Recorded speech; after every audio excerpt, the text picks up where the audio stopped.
welcome back to my channel nih guys. Nah, kali ini gue akan berbincang-bincang mengenai dunia public speaking seperti apa ya. Dan karena nih ternyata public speaking atau berbicara di depan umum sangat penting banget untuk menunjang skill kamu ke depannya dan juga untuk karir kamu juga nih ke depannya. Nah, untuk itu kali ini gue akan berbincang-bincang dengan Sandika Dewi, sekaligus founder dari Speak Project dan juga MC profesional yang udah melanglang buana mana-mana nih. Kita sapa aja langsung. Ini dia Sandika Dewi. Apa kabarnya nih Sandika? Hai, baik. Terima kasih ya udah diundang ke YouTube channelnya Sesa. Iya, sama-sama Sandika. Nah, kita langsung aja nih ke pertanyaan mengenai public speaking seperti apa ya. Nah, Sandika nih sebagai MC profesional yang udah melanglang buana banget ya Sandika ya. Apa aja sih sebenarnya teknik dasar dari public speaking itu yang kadang-kadang orang suka lupa nih? Jadi buat teman-teman semua, makasih yang udah nonton YouTube ini. Jadi di sini gue akan berbagi tentang dunia public speaking. Kalau tadi saya bilang sebenarnya teknik-teknik apa aja sih yang dibutuhin dalam public speaking. Yang pasti adalah kalau kita nggak usah ngomongin teknik dulu kali ya. Gimana sih cara orang belajar public speaking di awal gitu? Pastinya di awal adalah teman-teman harus tahu bahwa ketika teman-teman belajar public speaking, teman-teman suka nih sama bidang public speaking gitu. Jadi suka dulu ngerasa kayak, oh kayaknya gue pengen belajar public speaking. Karena sebenarnya belajar public speaking itu bagaimana cara kita menyampaikan pesan kan ke orang lain. Dan gak cuman kita ngomong di depan banyak orang, even kita kayak lagi ngobrol kayak gini berdua atau misalnya ngobrol bertiga, berempat.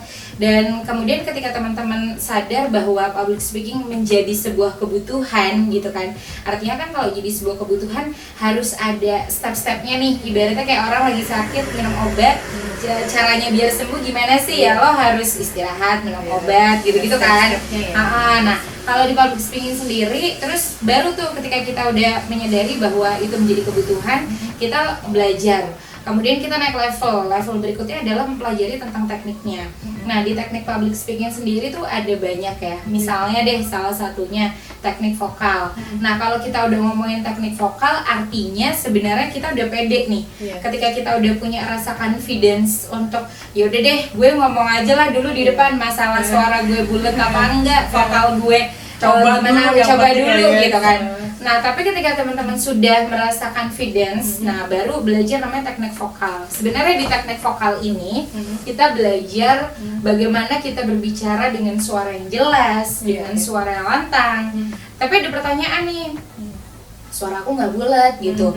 Ya sebenarnya public speaking itu sangat umum sekali ya. Maksudnya teman-teman tuh belajar public speaking apa pengen jadi MC, jadi moderator. Kalau misalnya ingin mempelajari public speaking, terus kebutuhannya untuk presentasi, nggak harus punya suara bulat. Minimal intonasinya, terus artikulasinya jelas. Dua hal itu aja dulu deh. Intonasi dan juga artikulasi. Yes, intonasi sama artikulasi. Nah, sekarang ini nih di masa pandemi ini nih Sani, kebetulan kan orang-orang pasti sulit banget cari kerjaan gitu ya. Jadi kebanyakan pada bikin konten nih, terutama yang konten-konten kayak storytelling atau bincang-bincang gitu kan. Nah, biasanya nih untuk penyampaiannya, kalau untuk pemula supaya penyampaian ke viewersnya atau ke penontonnya itu supaya nyampe gitu tujuannya gimana sih gitu. Biar sebenarnya kalau ngomongin masa pandemi akhirnya orang bikin konten, justru itu menurutku nilai tambah ya.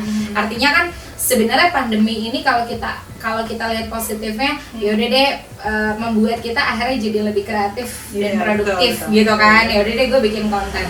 Nah, kalau misalnya ngomongin gimana cara kita ngomong di depan kamera supaya viewers itu merasa jelas sama yang kita omongin, ya kita harus sadar bahwa ketika kita ngomong depan kamera, maksudnya zaman sekarang orang bikin konten itu nggak suka kalau yang maksudnya terlalu yang kayak menggurui banget atau misalnya terlalu yang flat banget gitu kan. Nah, jadi kita harus tahu nih karakter viewers di Indonesia. Kalau orang-orang nonton YouTube tuh kayak gimana sih? Oh, sukanya tuh yang interaktif, yang ceria, yang pokoknya hai semuanya.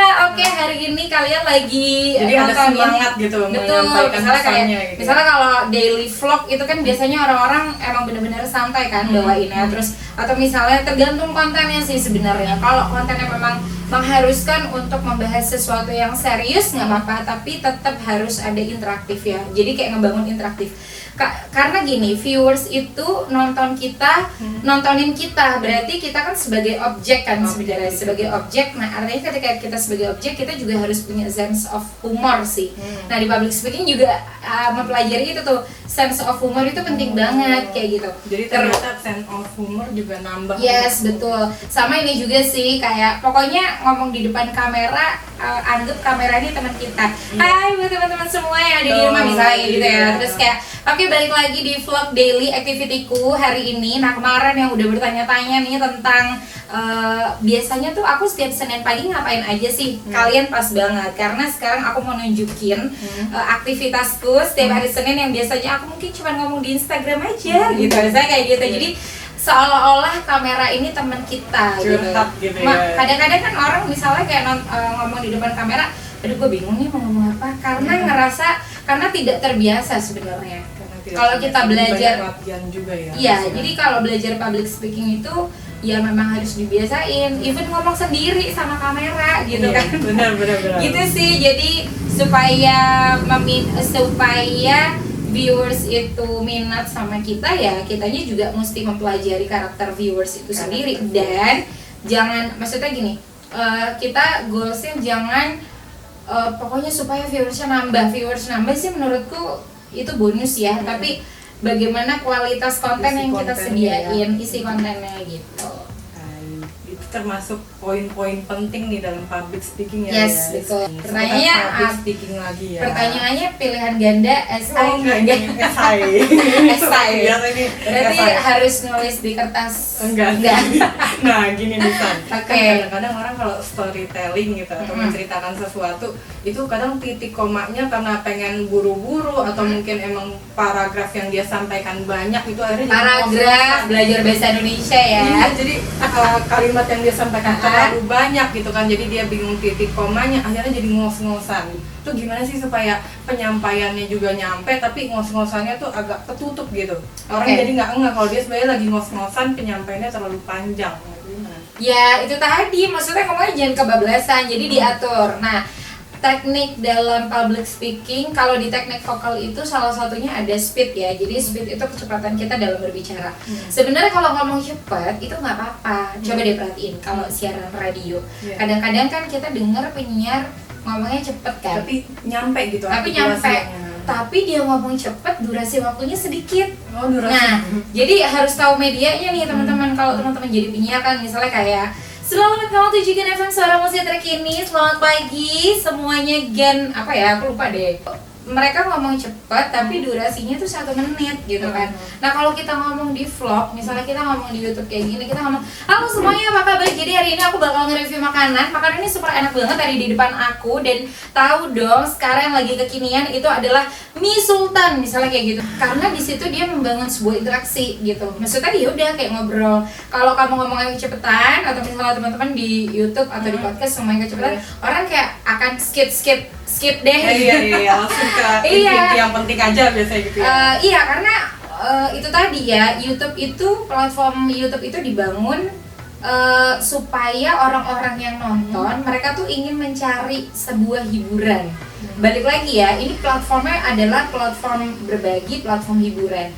Otomatis nggak bisa kalau kita ngomongnya terlalu cepat dan lain-lain. Nah, cara latihannya kita bisa ngomong di atas nada misalnya. Jadi aku kan dulu kan pernah siaran radio ya, jadi aku diajarin kayak ngomong di atas nada. Nah terserah tuh, misalnya kamu lagi dengerin intro musiknya apa, jadi intronya aja gitu. Terus ntar kita ngomong, ada beberapa musik yang intronya kan upbeat ya, yang cepet. Nah ini cari yang bener-bener santai gitu kan. Jadi misalnya kayak selamat pagi semua. Saya panggilan apa untuk teman-teman aja? Gengs ya, misalnya selamat pagi gengs, hari ini kita akan ngobrolin satu topik. Nah itu kan lebih enak ya dibandingin hari ini kita bakalan ngobrolin satu topik yang kayaknya ini jadi sebuah permasalahan ya. Kadang-kadang kita suka nggak pede kan ngomong di depan orang, gimana cara kita ngomongnya biar lancar. Nah itu males kan. Iya, orang kayak gitu kan kayak oke dia ngomong apa sih gitu, kayak terburu-buru skip ya. Nah gitu, jadi mesti belajar speednya, ada speed low, ada speed sedang, dan ada speed cepat. Balik balik lagi kalau kita pengen kalau kita pengen bikin konten di YouTube ya kita speednya mesti pelan-pelan gitu ya.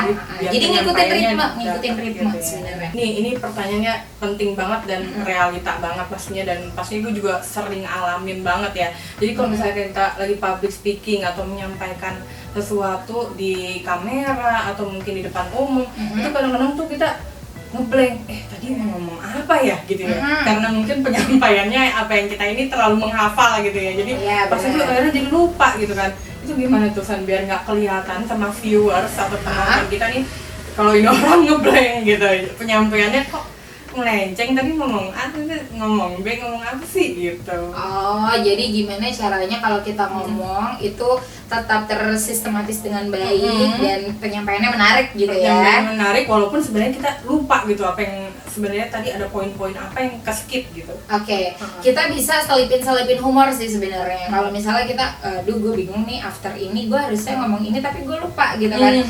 Bisa selipin humor, misalnya lagi ngomong seru-seru, iya tau gak sih kita kan banyak ya nemuin orang-orang kadang-kadang misalnya terus tiba-tiba kita lupa, nah kita bilang oh iya by the way kalau misalnya saya sendiri pengalaman apa, jadi boleh kayak kasih umpan balik atau misalnya kayak oh jangan ini ya, jadi bisa diselipin humor atau kita kasih umpan balik balik ya, atau nanya balik. Kalau misalnya case-nya sambil berdua gitu ya. Kalau saya sendiri kalau berdua. Tapi kalau sendiri kita bisa senyum dulu, terus misalnya kalau misalnya kita lagi sendiri terus misalnya kita lagi presentasi gitu ya. Nah, kita bisa bilang, "Oke, seperti yang tadi saya jelaskan." Nah, misalnya gitu. Jadi kita sedikit mereview materi yang mereview apa yang sudah kita sampaikan sambil otak kita muter nih. Tadi gue tuh mau ngomong apa sih sebenarnya, di sini gue mau ngomong apa? Biar kita bisa sebenarnya memberikan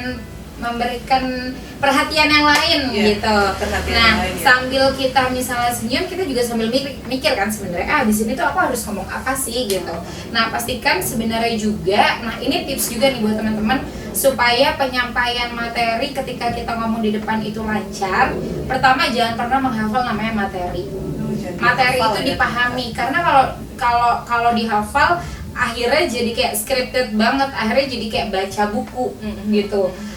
Beda sama kita berimprovisasi gitu. Jadi kalau kita berimprovisasi maksudnya gini, kita memahami materi kita. Nah, di saat kita memahami, kita juga bisa melakukan improvisasi gitu. Itu yang pertama.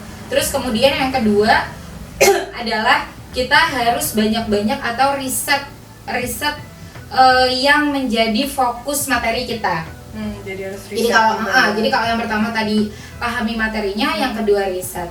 Riset ini sebenarnya untuk membantu kita once ketika kita lupa, nah kita bisa review lagi yang tadi kita baca. Selain review, kita bisa kasih insight wawasan yang kita punya sebenarnya. Jadi kita bisa kayak nyambungin gitu ya. Nah, itu tips yang kedua. Terus kemudian tips yang ketiga adalah kita harus sering-sering latihan ngomong sendiri, direkam video sama direkam audio. Kenapa? Karena di situ kita bisa lihat tampilan gue di depan kamera tuh kayak gimana sih. Terus kalau suara gue tuh kayak gimana sih? Tadi gue ngomongnya ngaco nggak sih gitu. Terus salahnya di mana gitu. Dan yang keempat, tips yang keempat adalah lakukan evaluasi.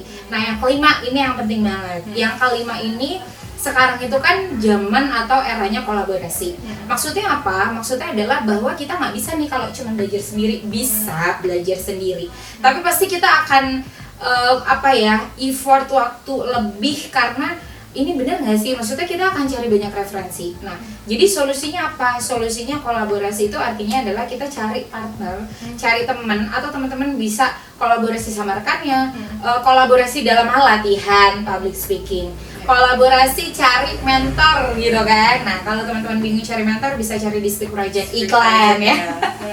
Nah, jadi kurang lebih kayak gitu. Itu 5 tips tadi yang teman-teman bisa lakuin di rumah. It's very simple, tapi kenyataannya dan realitanya masih banyak orang-orang yang masih gugup ngomong di depan ketika presentasi, menghafal, atau bahkan kalau teman-teman mahasiswa yang lagi nonton video ini, apakah kalian salah satu orang yang presentasi masih baca makalah?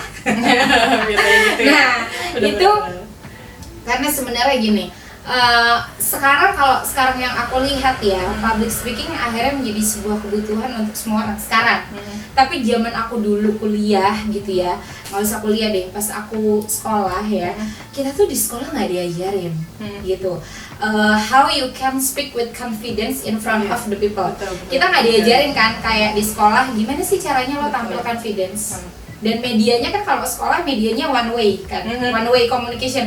Ya udah murid sebagai pendengar aja, tapi kita nggak diajarin gitu kan. Speak up with confidence tuh gimana sih sebenarnya? Padahal komunikasi itu bisa menunjang karir kita dan komunikasi itu bisa menambah networking kita. Aduh, sebenarnya ini pembahasannya banyak banget guys, tapi berhubung waktunya terbatas ya. Iya, betul banget nih, Jadi guys. teman-teman bisa ikuti kelasnya aja deh ya, intinya di situ ya.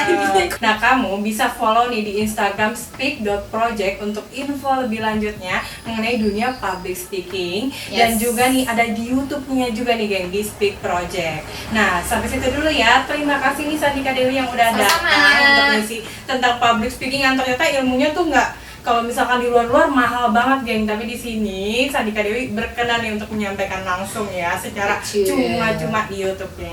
Sampai jumpa di video-video selanjutnya. Jangan lupa ya untuk di like, comment, and subscribe my channel. Sampai jumpa lagi. Assalamualaikum.